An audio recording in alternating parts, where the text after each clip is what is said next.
every day you learn so much that you didn't know. That's why we travel. On the other side of complexity, there's simplicity. It's a learning experience. We were traveling north of the Sahara Desert. We were in a beautiful place. I went to shower, and in the shower I fell. And I knew I fell badly because I couldn't move. So what happened was I broke my hip. I was in the bathroom shower for a long time. There was nothing wrong with the shower at all. It was really just an accident. They took me by ambulance to the closest nearby town, Chidia. I ended up, getting x-rays, and my hip was, broke. And it had to be replaced. So it was the scariest moment of my life. If you have internal bleeding, you can die from that. And I didn't have any option. So I had to have my hip replaced in a very small clinic. Somewhere in the Sahara. Yeah. Somewhere near the Sahara. And this is the thing about trusting, because, and embracing. It was just like, embrace it, because you are lying on the floor and that's where you are. And at the hospital, they called in a surgeon who happened to be in the town. And he happened to be the best hip replacement surgeon in all of Morocco. He's recognized. So he came in, he explained to me, and he said, I can do this for you. And I really had no choice. So I decided to really fully trust him and to embrace the situation. And he replaced my hip. What's the purpose of your travel? That's a very deep question. We are Jax and Amado, and we're in the Gambia. Actually, we're at Roomtour Beach. How did you get here? We drove. From where? Where have you been before? We've been a lot of places before. We shipped this car from Los Angeles to Belgium. Picked her up in Belgium and then drove Europe, the Mediterranean, Straits of Gibraltar into Morocco on a ferry. And then we drove Morocco several times, and short story is we drove through Mauritania and Senegal and made it here. Well, we've been traveling forever. Vietnam, Cambodia, Philippines, obviously, China, around Mexico, mainland Mexico, the Baja, Canada, Alaska, US. Quite a few places. The purpose is to see the world. That's what we try to do. We like to experience the different culture. We like to meet people. I think it's beyond that. Look around you. You're here in the beach. Here's our house. We wake up in the morning and we come here, and you have the ocean there. Then there's the fisherman who comes and go fishing, and I get my fish every morning. Those kinds of experience to me, are really that's why we travel. Those kind of experience are the experience we have wherever we go, even Alaska, Mexico. It's a connection, it's a connection. And we have this phrase that we like to embrace places. I think we travel in a way, what we kind of say, less is more. So we just don't travel to pass by things and see things. If we just need to pass by things, then we don't really go there. Like, we don't go to big cities, not because the big cities don't have anything to offer, but if you can't spend 6 months in a city, then you're really not gonna know it. You could say you've been there, but you traveled through there.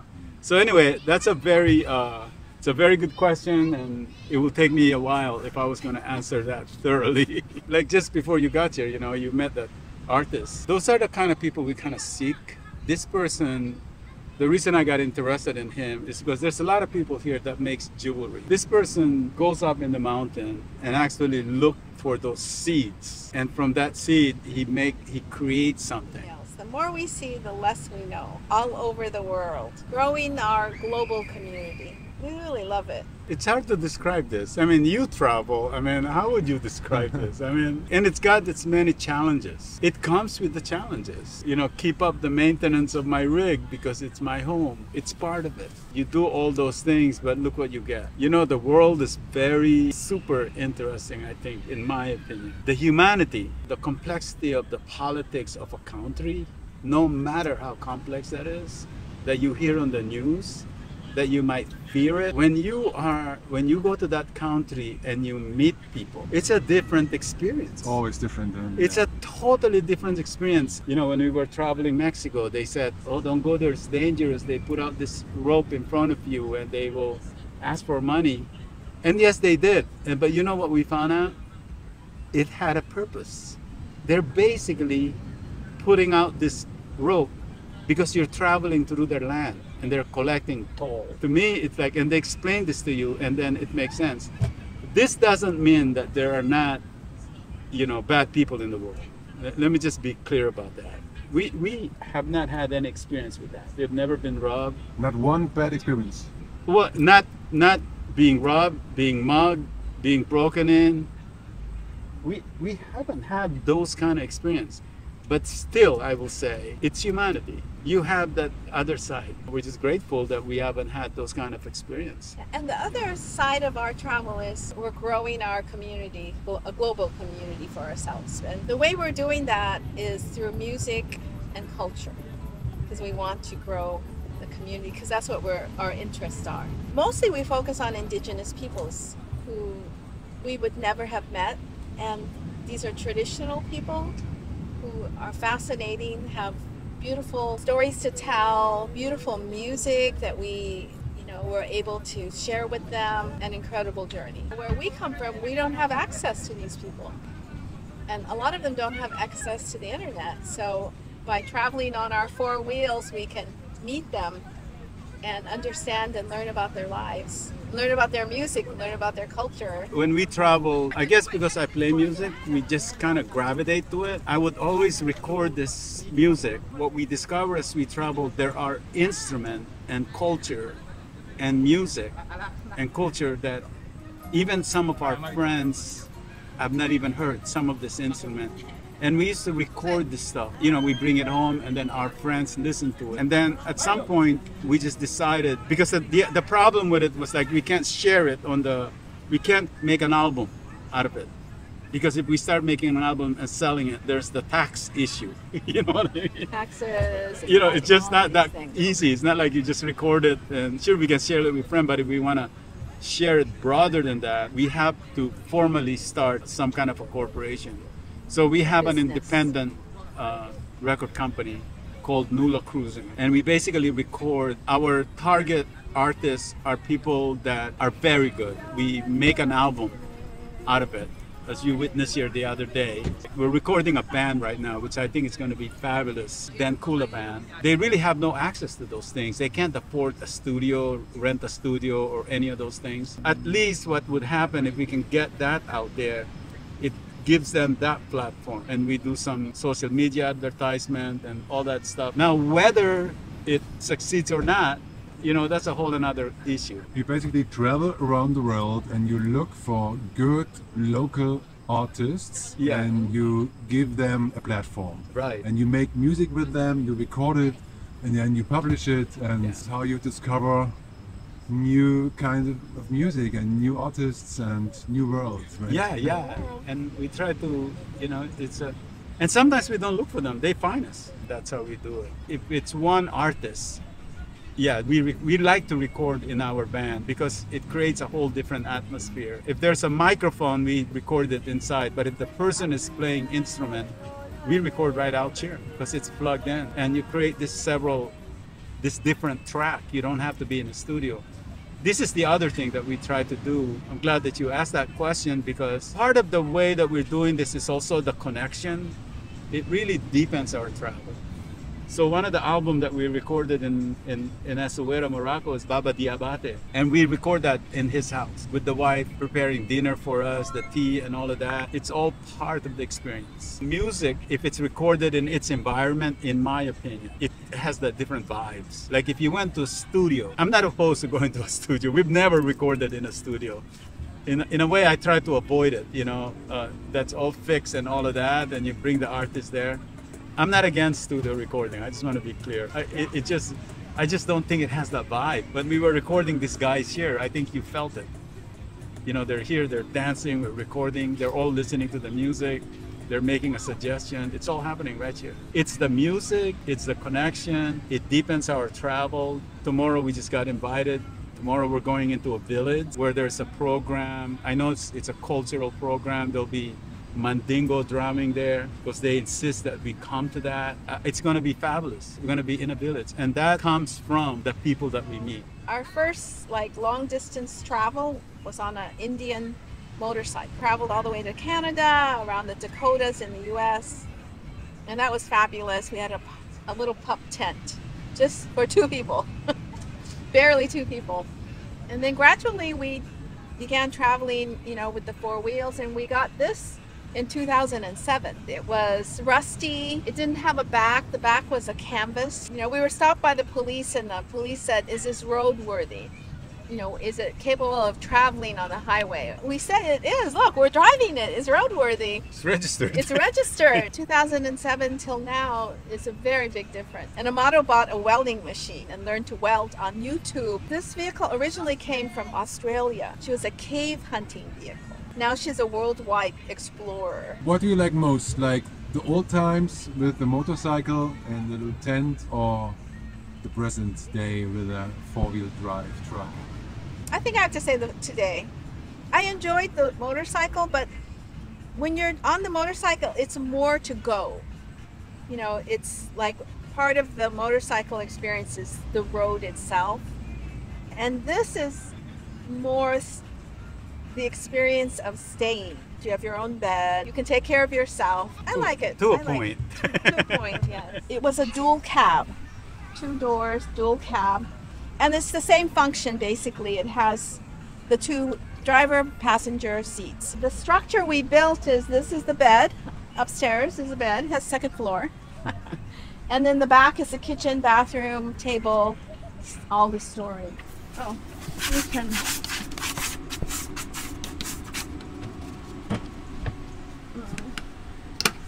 Here, come on in. So this is a multi-purpose room. This is the bed. Every morning we fold it up so we have living space. And then this is multi-purpose space area. The seats actually turn around, but we stopped doing it because, we just use the seats here and this little table. This is the kitchen. It has running water. The motorcycle didn't have running water. It has, this is a Wallace boat stove. When we got this rig in 2007, we got this stove. It's a fabulous stove. It's a very old stove, but it doesn't give up. Storage space, all the drawers, storage space underneath. This is where our water filtration system is. It's all the water coming into NULA is filtered twice, so it's with an actual filter, and then it goes through a UV system. So everything we drink comes through the filtration system, and supposedly it's a guzzle H2O system, and you're supposed to be able to drop a line in the river and the water will be good to drink. We've never done that, but the water so far has been fabulous. So we shower with it, we cook with it, we drink it. And also this comes out, and this flops down into a bed. It comes out, visitors. And this flops in, and then like that. Yeah. If someone sleeps over, or this is your main bed, right? Yeah, this comes down. Yeah. This comes down. So this is a king size bed. Yeah. And it has extra roof space. So when we first got Nula, she could fit in a container, but she can't anymore because we raised her. She has 900 watts of solar on the top. Nula is solar powered and then also diesel powered. So she runs on both diesel and solar. And this is also a diesel stove. It runs off of diesel gas. So everything we can run off of solar, we can run off of diesel. A lot of times we just connect to shore power, to whatever house we're connected to, and we can also go that way, but we don't really usually ever have to connect because we have so much solar going on. I designed this, actually. So this is my design. Oh, you did this. Yeah. The box, the cabinets, the stove, I put in extra large windows so that we could actually see. So this is the bathroom. A sink, a shower. Right now we have 2 toilets, runs to the tank underneath, and then we have a combustible toilet by Trillino. And what happened is we're changing over, because in the US you can responsibly dump the waste into, you know, a city dump or somewhere. But traveling in Africa, we were really concerned. So we got a compostable toilet, and I love it. It's really, go online, Trelino, and you can learn all about it. But it's the easiest way. It dehydrates everything. I'll spare you the details. But it's really, really convenient for traveling in communities which don't have waste treatment centers. This is our refrigerator. Yeah. Cold drinks. Yeah, so it's an ARB, very old refrigerator. Ta-da! This is a mosquito repellent light system. The mosquitoes do not come around when we have the right red lights on. If we had an emergency or something, we wanted to get out, we couldn't use the doors, we could exit that way. That's an important feature. You built this all by yourself, right? We didn't build all of it ourselves. We had contractors. In the early years, 2007, probably all the way to the pandemic, we built it all. So a lot of people helped on the rig. This is a 1983 Toyota Land Cruiser. You know, if you saw the picture, probably no one would have bought it. We bought it. So maybe that's, you know, we bought it from somebody who was in Flagstaff, Arizona, and it was rusted. But we bought it for the platform, and then we gradually started building it. So the platform was only, I think we paid something like $14,000 for it. We had the engine, platform, and some of the pieces you see. But other than that, by quality, so like the Wallace stove, we've had that. The ARB fridge, we've had that. So it depends on where you shop. So our first shopping was at a Toyota Land Cruiser junkyard. So there's a place in Los Angeles that he just collects Land Cruiser parts, and you can go there and pick up a part for basically nothing. We had a very small budget, so that's how we built. And then as we went along, you know, we gathered more and more pieces so we could, you know, keep elaborating. So it really didn't look like this. It did not look like this.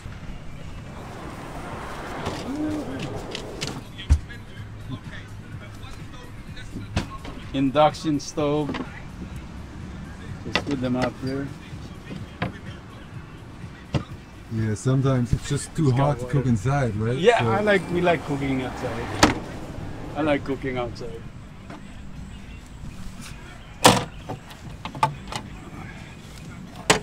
It's a very simple engine, no computers, No electric. no electric, fuel pump is manual, everything is manual. I don't know if you know that, that's intercooler. Amado welded that. And Oh, wow. It's got this He stuff. built it. It's 1983. It's just, you know, it's a tractor. Did you have any breakdowns, major breakdowns? Here's the thing. It always takes us to the next location, which to me is the essence of an overlanding vehicle, because something is going to go wrong. But this car, like she was telling you about the throttle cable, our throttle cable snapped, and I just ran a rope through the window, and I drove it from Mexico to Los Angeles with a rope. You know, those kinds of things. There's always something you can do, not like with a new car when Yeah, you know, there's the axle broke and we drove it from very far away all the way home, so it gets you home. Actually, I need to start. The one thing I learned about engines is that they need to breathe. This is the secret, I think. They need to breathe. The air needs to come in and it needs to. So the air comes into that big air filter. It goes in here, goes into the intercooler, and then my exhaust is big, so it will come out. It will climb a mountain. It will really climb a mountain, especially when you put it on low gear. There's never been a mountain that we did not climb. Since it's got it's all junk here, but it's got lockers, ARB lockers, so all four wheels will lock if I need it. But here's the thing, I have never needed that. For all this time it's been here, you know, but if I need it, I got that, you know. It's got dual tank. Big time handy. Once was in Mauritania, where we stopped at a gas station, filled up the gas, And what happened when we started to drive away, Amado? I got like it's very contaminated fuel. Ah. And for this car to the engine started missing because the fuel's got to be really contaminated because it will run on cooking oil. You know what I mean? So what I did is I just switched to the other tank. There was a line in the gas station across the place, and we went to the gas station without a line. With no line. And this explains why the people were not going to that gas station. To me, that's important in an overlanding vehicle to have that redundancy. You know, when one thing breaks down, you got to be able to go to plan B, you know. Well, the water is like 140 liter, which I guess is a lot of water, you know. We shower in there, we do everything, but we can also take a shower outside. Ah, nice. Yeah, if we want to, you know. Prepared for everything. And it's got the Old Man Emu shock absorbers, you know, which really makes it ride really smooth. Yeah. The one that you adjust, double cylinder. And then we put on this bike rack. We have a rad electric bike, and we carry it here because once we park, we really don't want to move Nula again. We just park her like here on the beach, and we use the bike to go to town. Shopping, yeah. Yeah, definitely for shopping. Living every moment fully. Living every single moment fully, then I consider myself to be blessed and happy. Every day's a new day, but it's also an exciting day that, you know, as Amado said, we try to embrace wherever we are, whatever it is. And I think if you're stagnant, to me that is, it would make me really sad. Even in the most challenging moment, like let's say bad moment, if you embrace it, you conquer it. Do you know what I mean? Like if you just like, you see a challenge and all you did was like, I don't know, complain about it. And I can't do that, I can't do this, I can't do this. But if you really try to understand it and embrace it, there's a lot of good thing in that. And you're gonna find out that if you embrace it, you might learn something from that. And actually the challenge of embracing it is a thing in itself. You know, because if you reject it, it will give you a hard time. But if you embrace it, in my experience, in our experience, that's how we came up with this term. If we embrace it, you're gonna conquer it.